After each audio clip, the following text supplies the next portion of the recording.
కల్తీ జరిగింది అనేది వైవి సుబ్బారెడ్డి గారు ఒప్పుకుంటున్నారు కదా.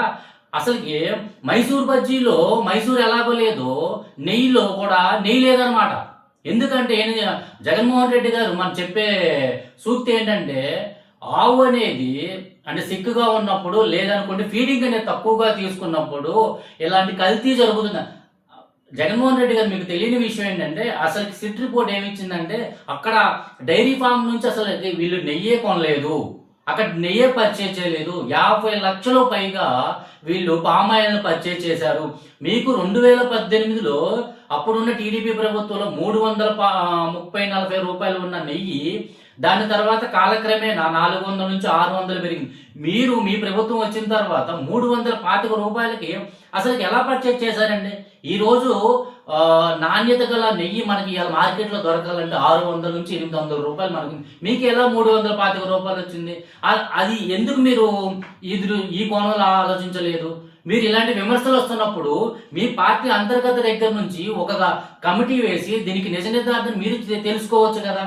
ఇలాంటివి తెలియకోకుండా ఇదిగో పవన్ కళ్యాణ్ గారు నన్ను విమర్శించారు, ఇదిగో పవన్ కళ్యాణ్ గారు నా మీద నిందలేస్తున్నారు, లేదంటే కూటమి ప్రభుత్వం ఇలాంటివి కాకోకుండా అసలు నిజాలు ఏంటంటే ఒక ప్రెస్ మీట్ పెట్టండి.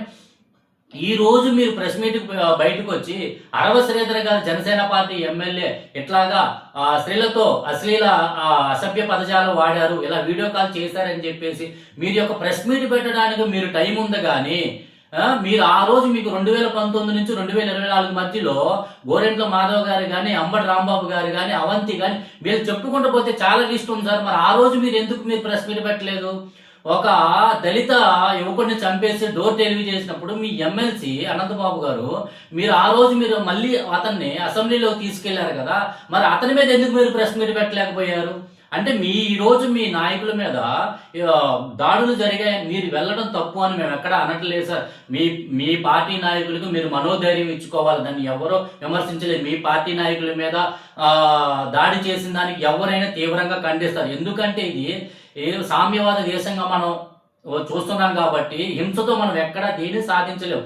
దేనికైనా ప్రజాస్వామ్య దేశం కాబట్టి మనది మాటలతో సమాధానం చెప్పుకోవాలి తప్ప ఎక్కడ చేతులతో మీకులాగా రప్ప గంగమ్మ జాతర ఇలాంటి పదాలు ఎక్కడ పవన్ కళ్యాణ్ గారు జన సైనికులను రెచ్చగొట్టే విధంగా ఎప్పుడు ఆయన కళలో కూడా అసలు చెప్పరు. ఒక మాట ఏదైనా రాష్ట్ర అధికార ప్రతినిధులు కానీ, తన ఎమ్మెల్యే కానీ, తన దగ్గర వర్గులు కానీ, జన సైనికులు కానీ ఒక మాట పల్లెత్తు తూలితేనే భాష ప్రధానం, మీరు మాట్లాడే విధానం ప్రధానం అనేది చాలా క్లియర్ గా చెప్తారు సార్. అలాంటి నాయకుల మీద ఈ రోజు మీరు క్లియర్ గా విమర్శలు చేసేది